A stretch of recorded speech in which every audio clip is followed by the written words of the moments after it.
দাবি ছিল এই আলিপুরদুয়ার জেলার কুমারগ্রাম ব্লকের কাটাবাড়ি গ্রামের এই কুলকুলি নদীর উপরে পাকা সেতু করা হোক।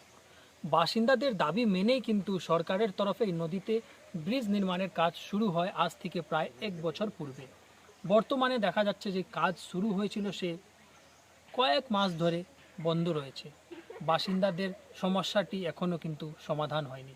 বাসিন্দারা এই বাঁশের সাঁকো দিয়েই কিন্তু যাতায়াত করছে প্রাণের ঝুঁকি নিয়ে। এই গ্রামে প্রায় কয়েকশো বাসিন্দাদের বসবাস। কোনো কাজের জন্যই কিন্তু এই কুলকুলি নদী পার হয়ে বাসিন্দাদেরকে কুমারগ্রাম টাউনে যেতে হয়।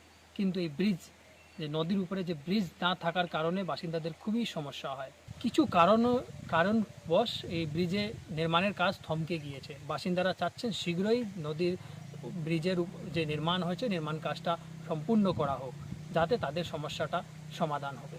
বৈশাখ প্রায় 1 বছর হয়েছে। জ্যৈষ্ঠ মাস থেকে শুরু হয়ে গেছে। শুরু হয়েছে, কিন্তু এখন 2 মাস থেকে বন্ধ আছে। হ্যাঁ, আপনারা কি চাচ্ছেন না তাড়াতাড়ি হোক কাজটা? আমরা তো চাই তাড়াতাড়ি হোক।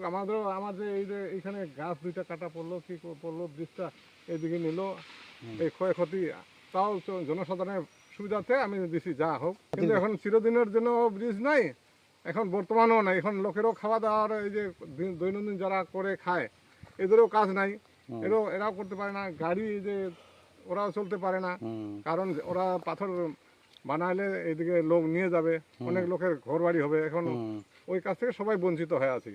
সমস্যা মানে আমাদের সমস্যা কথা বলে লাভ নাই, এই যে এইটা আমরা নিজেরা দিছি সাঁকোটা। হ্যাঁ, এখন যে পরিস্থিতি আর যে সময় তো এসে গেছে বর্ষা, এটা নিয়ে যে কি হবে কি জানি। আপনাদের দীর্ঘদিনের দাবি ছিল বৃষ্টিটা হোক। হ্যাঁ হ্যাঁ, কিন্তু হইলো ওইটা, কিন্তু হচ্ছে না। আলিপুরদুয়ারের কুমারগ্রাম থেকে অজয় শাহ, কলকাতা টিভি।